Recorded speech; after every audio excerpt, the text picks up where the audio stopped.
আসো আমরা সহজে জারণ বিজারণটা একটু দেখে আসি। জারণ বিজারণ,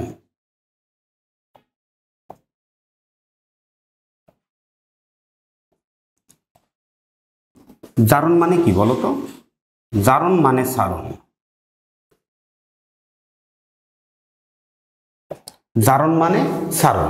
যে ইলেকট্রন ছেড়ে দিবে তার জারণ ঘটবে। তাহলে বিজারণ মানে গ্রহণ, যে ইলেকট্রন গ্রহণ করবে তার বিজারণ ঘটবে।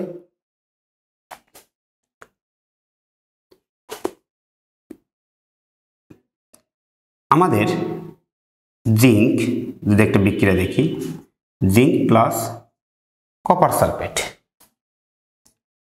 বিক্রিয়া করে জিঙ্ক সালফেট প্লাস কপার। প্রাথমিক অবস্থায় জিঙ্কের জারণ মান কত বলো তো? এখানে 0,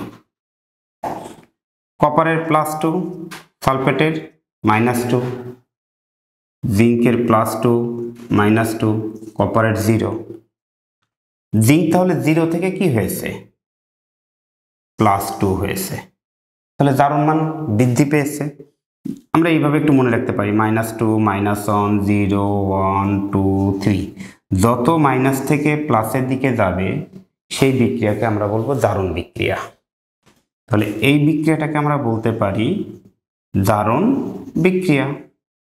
আর প্লাস থেকে যদি মাইনাসের দিকে আসে তাহলে সেটাকে বলবো আমরা বিজারণ বিক্রিয়া। তাহলে জিঙ্কের 0 থেকে +2 হয়েছে, 0 থেকে আমাদের +2 হয়েছে, অর্থাৎ মান বৃদ্ধি পেয়েছে। তাহলে এই বিক্রিয়াটাকে আমরা বলবো জারণ বিক্রিয়া। CO2 প্লাস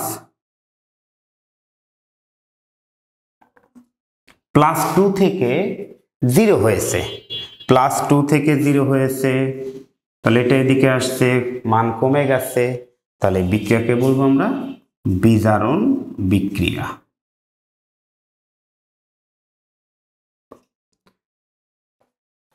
জারণ বিজারণ আমাদের সমস্যা যেখানে হয়, জারণ বিজারণ বিক্রিয়ায় কোনটা জারক কোনটা বিজারক, কোনটা জারিত করছে কোনটা বিজারিত করছে, কে জারিত হচ্ছে কে বিজারিত হচ্ছে, এই জিনিসগুলো নিয়ে আমাদের মধ্যে অনেক কনফিউশন কাজ করে। তো এটার জন্য জাস্ট আমরা একটা টপিক মনে রাখতে পারি,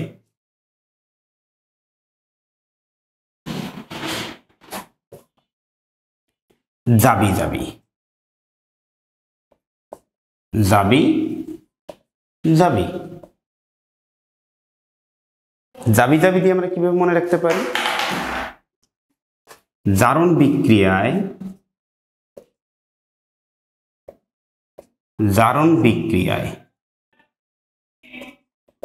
বিজারক পদার্থ,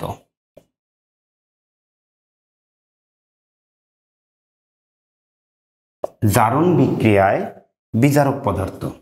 আর আমরা সবাইকে আগে নিজেরটা বুঝি, তাহলে নিজে জারিত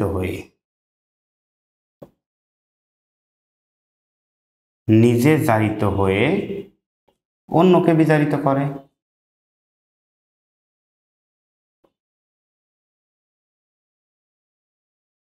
জারণ বিক্রিয়ায় বিজারক পদার্থ নিজে জারিত হয়ে অন্যকে বিজারিত করে, জাবি জাবি। এবার আসো এই বিক্রিয়া থেকে আমরা যদি একটু দেখি, তাহলে জিঙ্ক হচ্ছে জারণ বিক্রিয়া দিচ্ছে। জিঙ্ক কি করছে? আমাদের জারণ বিক্রিয়া দিচ্ছে। যেহেতু জিঙ্ক জারণ বিক্রিয়া দিচ্ছে তাহলে সে তা কি হবে বলতো? জিঙ্ক হচ্ছে একটা বিজারক পদার্থ, জিঙ্ক একটা বিজারক পদার্থ। তাহলে জিঙ্ক নিজে জারিত হবে, কপারকে বিজারিত করবে। এই তো ছিল আমাদের জারণ বিজারণ বিক্রিয়া।